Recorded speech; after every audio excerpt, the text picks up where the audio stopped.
We've just released a must-try e-learning course titled Fitting Your Hanger with the late Cynthia Guffey. You'll benefit from Cynthia's in-depth explanation of how to fit your shoulders and upper back on tops, dresses, and jackets. Once you've mastered this area, other fit issues will fall into place easily. Plus, garments will feel comfortable and look fabulous. You get nearly 4 hours of instruction on measuring your body, then adjusting a variety of pattern types to accommodate your unique posture. To sign up and to find other on-demand learning opportunities, go to courses.threadsmagazine.com.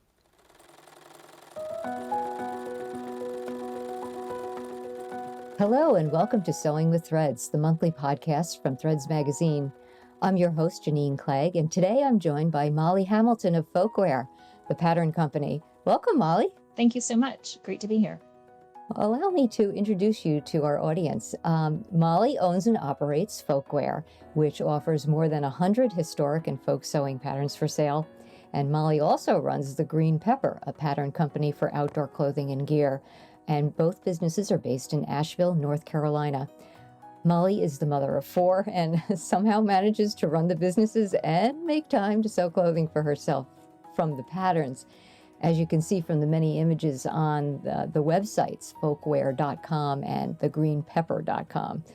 You must have a master's degree in time management, Molly. It's a challenge, for sure. Well, I'm sure it is. So you can tell us a little bit about it. Today, let's focus on the folkwear patterns, if that's all right. Absolutely. All right. So can you describe to folks who are unfamiliar with the collection how it's different from the big 4 patterns, for example, and what you've been working on lately? Sure.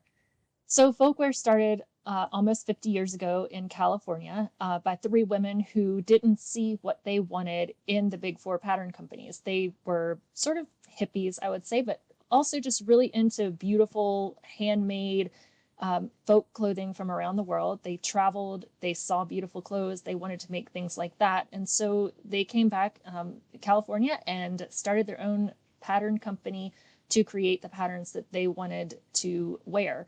They ventured also into historic clothing, and we're one of the first independent sewing pattern companies that wasn't one of the big 4, and really focused a more niche in folk clothing from around the world and historic clothing. So a lot of detail. The garments, all our patterns are based on original and authentic garments.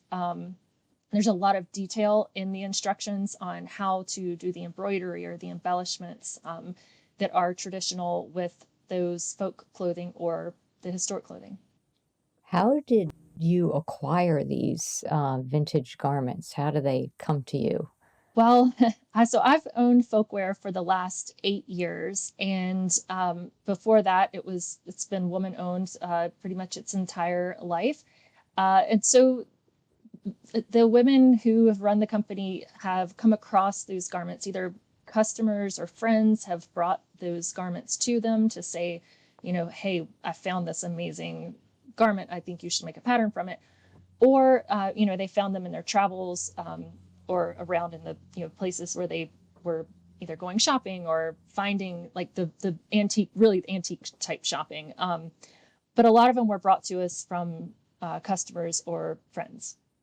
Well, I understand that you've said that your goal is to digitize the entire pattern collection that you have. So what does that entail? And did you have to hire a staff to do that? I didn't hire anybody extra, but we have been working on this for a long time. When I took over Folkwear, there were very few of our patterns that were actually in digital files. So most of our patterns were on vellum or plates for printing. And shortly after I took over the company, those vellums and plates were becoming so old that they were disintegrating. So we had to do it by necessity in some places, in some cases, because we didn't have anything, that could be used for actually printing the pattern again because everything was so old and disintegrating. So we have to take the original paper pattern. We'll scan that pattern. We'll take the scan and then from there digitize it. We'll make sure the grading is still correct. And in some cases, we have graded up those patterns. So when Taunton Press owned Folkwear for a little while in the 80s, they released some patterns that went up to size 14 or 16, which is really our grade. It's about our size medium, which is fairly small. So we wanted to make the patterns accessible to people in larger sizes as well, because those were just really, really small sizes. So we scan them, we digitize, we regrade, and then we have to get all of the instructions also either changed and digitized. So that means retyping instructions, scanning illustrations, creating new layouts. It's a lot of work. And then not only do we want the digital patterns so that we can easily print patterns when we need to, but we wanted to provide PDF patterns because that's a market, and a lot of people are using PDF patterns. It's so much easier if you don't want to ship patterns, or if you're international and you want to have a pattern, or if you need to get a pattern right away. PDF pattern is a great option. And now we have projector files. So we're going to projector files too, and creating a lot of our patterns into projector files as well. So all of those, are reasons that we digitize the patterns. And I also felt it was really important that Folkwear, we have so many incredible patterns from around the world and historic patterns, that I thought it was really important that we have a digital record of these, whether we publish them or not. It was important to have these in perpetuity for future generations. Well, that's wonderful. It's almost museum quality, to be able to do that. Yeah. So you were just talking about the PDF and the print formats. You have it both ways. I understand on your site you can request a printout of a PDF version if you only are making available a PDF.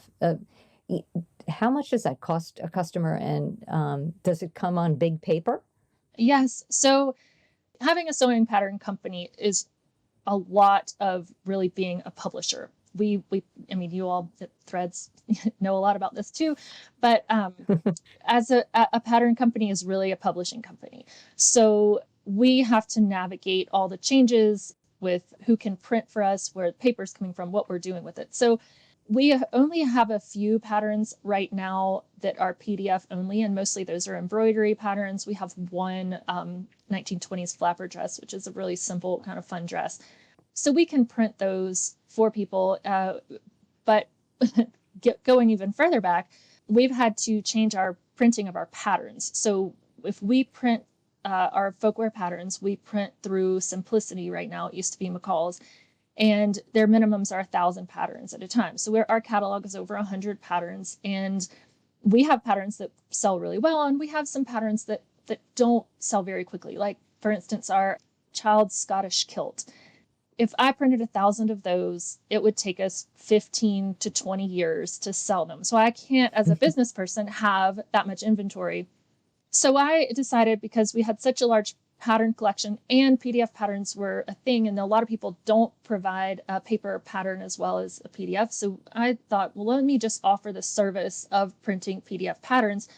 So I invested in a large format printer and a folding machine. And so we now we print our own patterns, a lot of our own patterns. We still print some of our ones that sell a lot from Simplicity, but we print in-house a lot of our patterns, and we offer that service to anybody who wants to or needs a PDF pattern printed. The cost is $8 per file. And then after 3 files, we lower that to $6 a file. And printing, again, as you would know, it depends on how large files are. So, it can cost a lot of money for printing on a lot of paper, or if you're just printing, I think we have some of our green pepper patterns print on, a foot of paper. And so that's really cheap. Right. Whereas Folkwear patterns are usually much larger and cost a bit more to print. Well, that is a whole nother side of the business. Is that expensive to operate? I mean, how is it? No, how is it helpful to you? It's definitely cost effective. I mean, we're able to print our patterns. We print on 18-pound semi-translucent paper, so it's a bit of a less expensive paper. And again, for people who are sewing, they're used to that really fine tissue in a sewing pattern, or some patterns come with almost a 20-pound bond paper. So ours is somewhere in between that. It's a little bit it's definitely lighter weight than a bond, and much heavier weight than a tissue. But yeah, it's working for us, and it's working really well. And I really am glad that we're still able to provide print patterns, because there is a large demand still for print patterns, and even ones that we don't sell a large volume of. It is really nice to be able to offer those to anyone. And for instance, our Navajo blouse pattern is mostly sewn by Navajo women, and a lot of the women in the Navajo Nation in the area don't always have access to print shops or even reliable internet source. So if you're only offering a PDF pattern, they're unable to use that pattern if they want to. So it's just, or it makes it much more difficult for them to. So we like to be able to still offer the printed pattern. Yes, that is a great service. We hear from lots of folks in our audience who prefer the paper pattern. That's what they're used to. They've used it for many years, Yeah. and so even jumping to PDF, never mind projectable patterns, is difficult for some folks. Hey, I'm used to paper patterns too. I like the paper patterns. I prefer paper patterns as well. But if it's just and only available as a PDF, I'll make it work. Right. Okay. Well, good. That's a great service. Thank you. So, you talked about having an arrangement before you bought your printer to have things printed through Simplicity. And I think a lot of indie pattern companies probably had a similar arrangement to have them printed through, you had an arrangement with the big four to get things done. And now the big four have been sold and there is a new owner. I'm wondering, and of course, a lot of the retail location chain, Joanne closed, who provided a lot of those printed patterns. So there's been a lot of changes lately in the pattern world. Has that had much of an impact on your business? I would say it definitely has had an impact on us. I think that this industry is quite small. It really, a lot of us know each other and work with the same companies. We sold a lot through Joann's, actually, for Folkwear patterns. So when they went out of business, that was unfortunate for us. We lost a pretty good wholesale customer, and didn't get our last bills paid. So that was unfortunate. And McCall's, or Simplicity now, they've been printing sewing patterns for Folkwear for, I don't know, 30 years probably. And so we've had a relationship with them for a long time. They've gone through some changes when they were sold to DG Americas, and they shut down their plant, their printing plant in Kansas. And that did affect us. That was really the motivation to start printing our own patterns. But we are very glad that we still get to work with Simplicity for printing in their facility in, I think it's Illinois. Yeah. Yes, right. Okay. All right. I didn't realize that you are still have that arrangement, even though you do print out the PDF patterns. Yeah. Okay. Got it. So what are your top selling patterns? Our top selling patterns are our Japanese patterns are very popular. So the Japanese kimono, the Japanese hapi, and haori, those are definitely in the top 10 every year.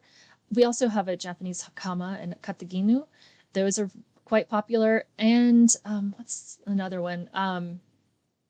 The Japanese field clothing. So that's a hipari and monpai pants and a padded jacket. So those are really popular. We also we have a couple simple patterns. So the old Mexico dress or shirt, always very popular. And then we came out with the basics line, which was just very basic, sort of the foundational garments for folk garments.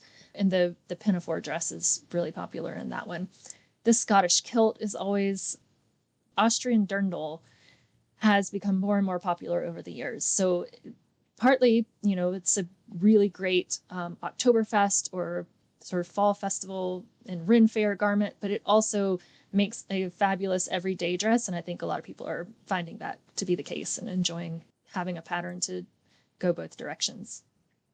So do you notice that certain patterns are trending based on current fashion trends? Do you think those ones that you just mentioned, that list, has to do with where we are in the fashion world?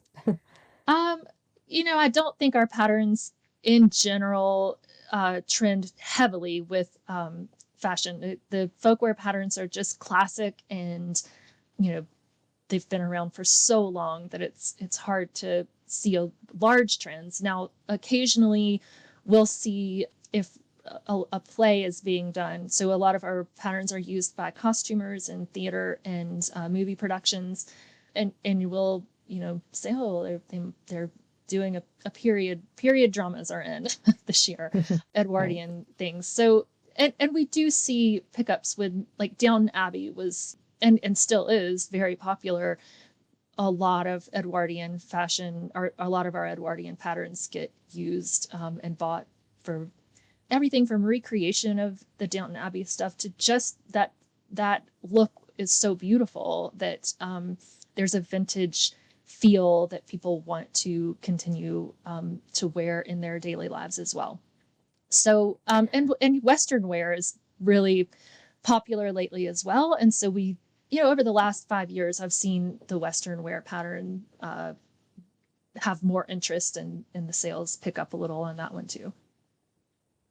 So the patterns really aren't meant just for creating costumes. I was perusing your site and I noticed that folks post in the gallery, or you have blog posts from folks, showing that, that fabric choices and slight pattern adjustments help them create garments that work in their present day wardrobes.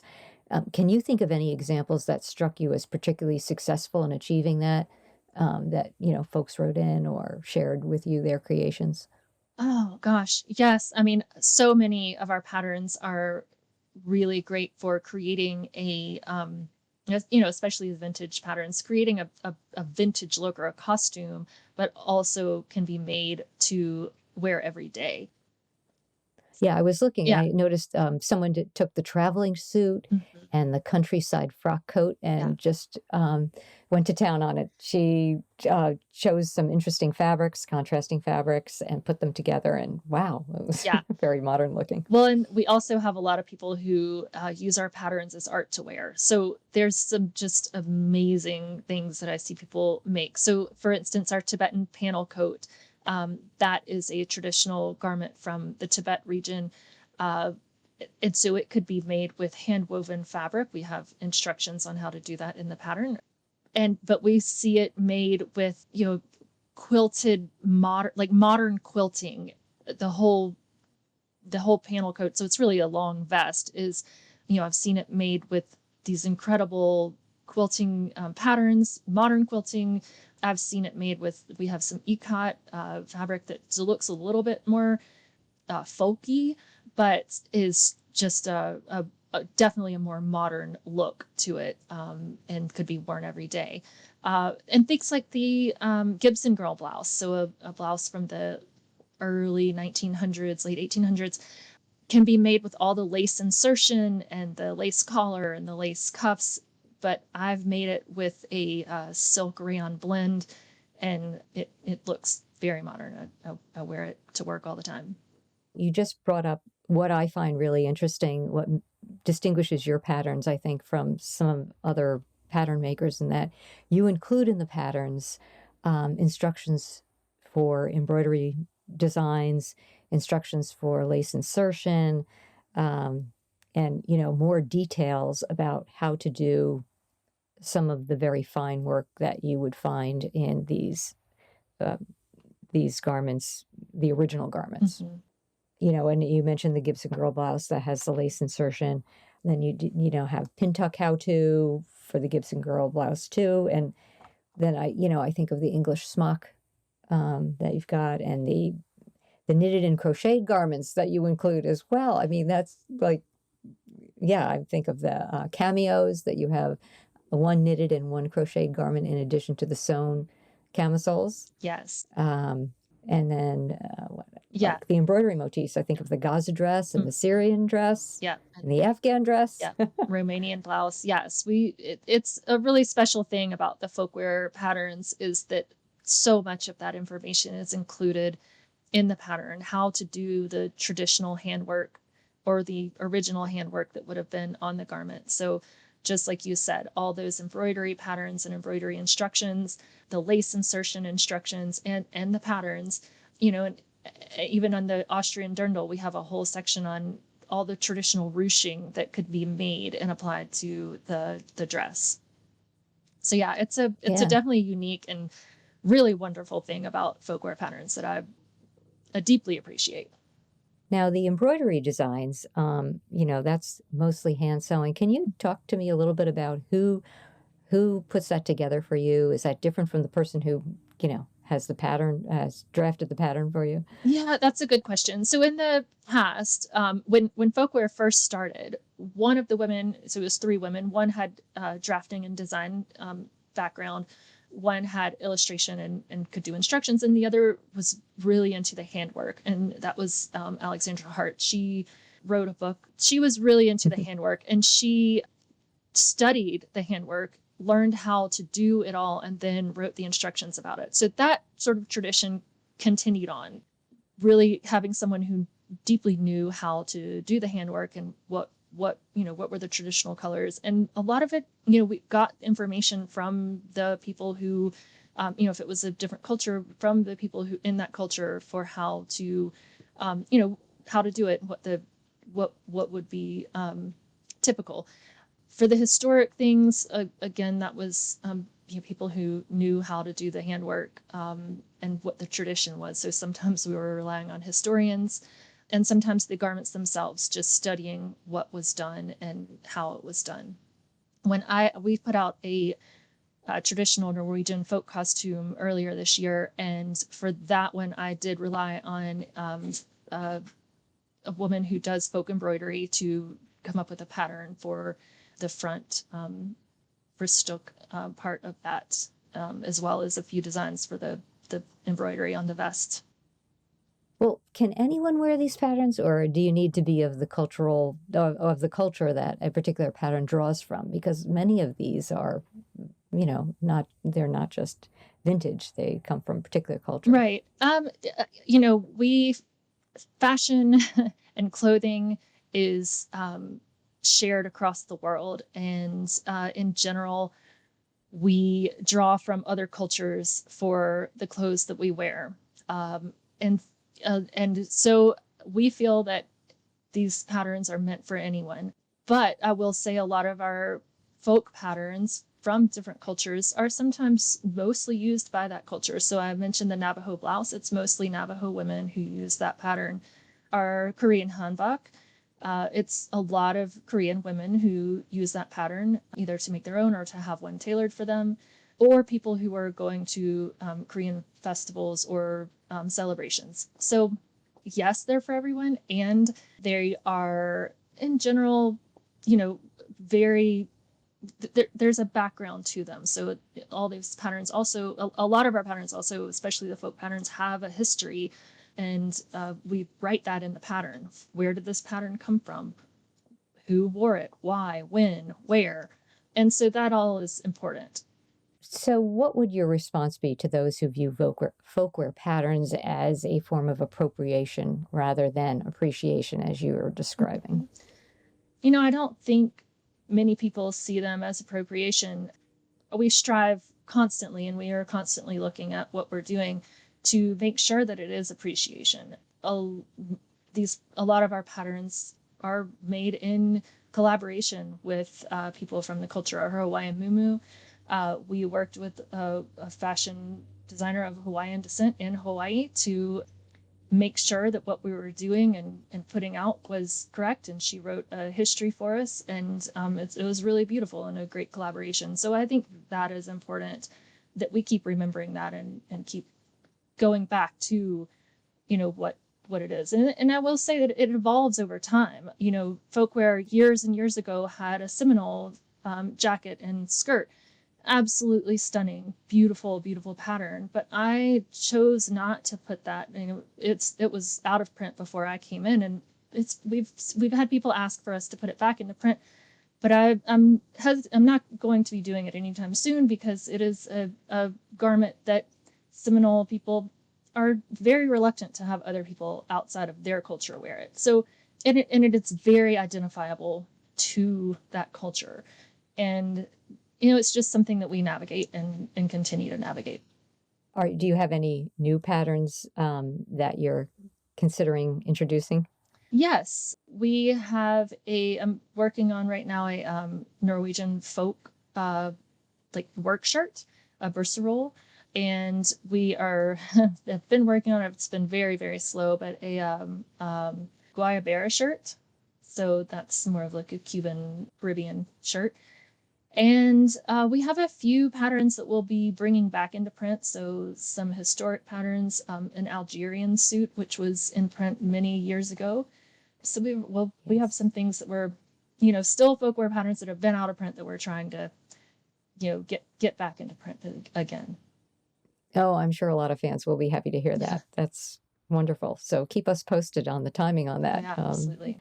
So quite a few, and I want to just ask you a couple technical questions about the patterns because there are quite a few patterns that have square armholes, and many of them have gussets. And wondering, are these garment designs harder to fit but easier to sew than those with curved armholes? Yeah, that's a good question. So I mean, in by square armholes, it's a traditional type of construction that is more based on the folk tradition. So if you were, you know, growing your own fiber, whether it was wool or linen, and then you were making it into yarn or threads, and then weaving that fabric, you weren't going to cut a circle out of your handmade cloth to make a fitted armhole. So you generally kept the shapes of these folk garments are rectangular, occasionally triangular or square, so that very little fabric was wasted. I think they fit really well. And I don't think they're difficult to fit. I think it makes garments easier to fit because they're not fitted. They're not supposed to be fitted. There's no darts, or very few darts. There may be some gathers at the neckline or at the sleeves or at the shoulders, but I think they're really easy to fit, and I think they're pretty easy to sew. That said, they're not if you're used to sewing a traditional Western pattern, it's not the same. And it takes a little bit of thinking about how it goes together. It comes together a little more simply, but since we're not used to sewing with gussets, it can be a little confusing at the very first, but I think it's pretty easy. The gusset ones, I'm thinking of the French cheesemaker smock, mm-hmm. the Turkish coat, Yeah. The Croatian shirt, Yes. the Navajo blouse, which you mentioned earlier, the Yeah. Siberian parka. Yeah. And even the sorels, the pants, there's a crotch gusset. They make them really easy to fit. It makes the pants really easy and comfortable. All these garments are really comfortable and easy to wear and fit. They're just not fitted. So Right. they're not A lot of them are loose fitting. They're not meant to be. That's right. Yeah. Yeah, some of them are even voluminous, which is nice if you. Yeah. So, do you offer any specific recommendations for fitting when it comes to some of the more tailored garments, like the princess slip or the fit and flare 50s dress or the Bolivian milkmaid's jacket? We haven't done a whole lot of like tutorials on fitting. We do have some tutorials on like how to make something larger that's a little more simple. Yeah, with the princess slip has those very long princess seams. You know, there's so much good information out for fitting of full bust or small bust adjustments that we just were focusing on all our other patterns. But we do have some information on how to increase. And for instance, the Austrian dirndl in the pattern there is a whole fitting guide, because that one does have to be fitted quite well at the bodice in order for it to work. And that pattern has a pretty detailed how to fit the dirndl to yourself from the pattern without having to do too many muslins. So and I think a lot of people get a lot of information during your sew-alongs. yeah. And you have information about extra tips on sewing gussets, which we were just talking about. Yeah. So those are all helpful. Yeah. So you've made many of the patterns into garments for yourself that you wear. Was there one that surprised you? Oh, one that surprised me. Not particularly. Sometimes I'm not quite sure. I guess for one that surprised me a bit was I made the 202 Victorian shirt into a dress, and it was not something I would have thought about doing. I saw another customer of ours had done it, and I thought that looks really cute. And so when I did it, I was really surprised at how much I liked it. That was the first one of our sort of shirt patterns that I made into a dress, but it wasn't the last. So I loved that. I love that shirt. I made it into a dress. I wear it with boots. It's really a fun dress to wear. I've made the Croatian shirt into a dress. I'm wearing that now. And I've made a couple other ones. Oh, yeah, the Black Forest smock I also made into a dress. So it's they're I think that was sort of what was surprising, was thinking about the patterns a little bit differently. We had a customer who brought in the Poirot cocoon coat that she had made, and I never would have thought of how she had made it as a lingerie jacket. So it was this beautiful, lightweight, flowy, just like a robe. It was a robe, but it was luxurious and gorgeous, and I wouldn't have thought to have done that. So I love sort of thinking about how the patterns are used in different ways. And that is sometimes surprising. Yeah. Yes, it is. Well, and I was looking at the patterns, and the most unusual one that I found, and then I discovered later that you probably agree with this, is the big sky riding skirt. Can you describe that to folks? Because I think that's a very interesting pattern. Yeah, so it's also called a split skirt. So it is actually pants or culottes, so wide leg pants, and there are two buttons down the front, so one on the left side and one on the right side, and there's a fabric panel in the front. So when it's buttoned on the right side, it is pants, and you can wear them to go bike riding or ride horses, which was how they were originally worn, or you can undo the button flap on the right side and button it on the left side, and it looks like a skirt. So from the front, it is a skirt, and there's a very deep box pleat in the back, so you really can't tell that it's a skirt from the back, or pants from the back either, so it looks like a skirt. But if you button it on the right side, it does look like pants, and it's open. So it's called a split skirt. It was worn in the late 1800s by women. You can see it in the movie Colette. She rides a bicycle wearing that same skirt. But it's a lot of fun. I made my own from it, that pattern, and I love them. Yeah, I want to try it myself. Yeah. I love it. Very unusual and very chic, very good looking. They look good. Yeah, absolutely. So going back to your goals and where you're headed, can you talk a little bit about what you're most proud of having accomplished this year, 2025? We're talking in 2025, and then where you're headed in 2026. Sure. So this last year, I feel proud that we've put out the Norwegian folk costume that was a bunad that was in works for a long time. We've been working on bringing more patterns back into print. I really love we have a little fabric collection. So we sell fabrics that I feel go really well with folkwear patterns. So that's a lot of fun. And we've just started opening up our studio for Open Studio. So we're inviting local people or visitors to come in and visit us twice a month, first Fridays and the third Saturday of the month.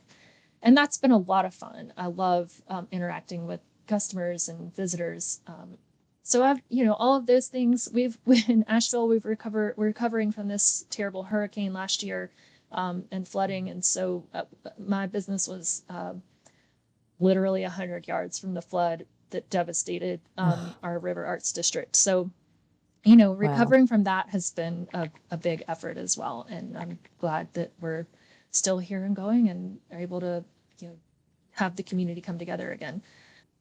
Well, you introduced notions and fabric as well.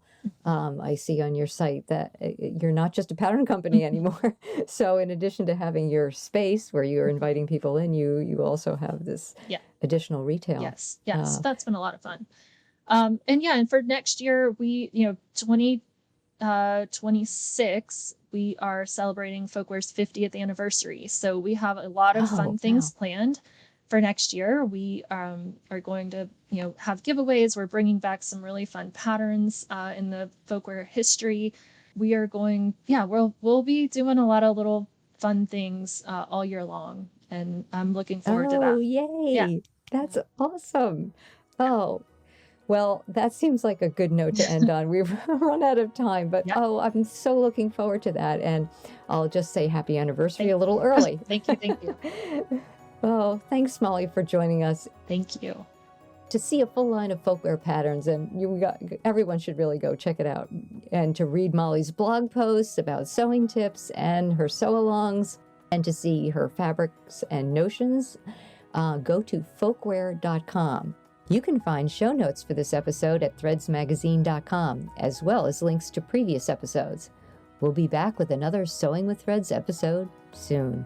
Thank you to our guests for joining us, and thanks to all of you for listening.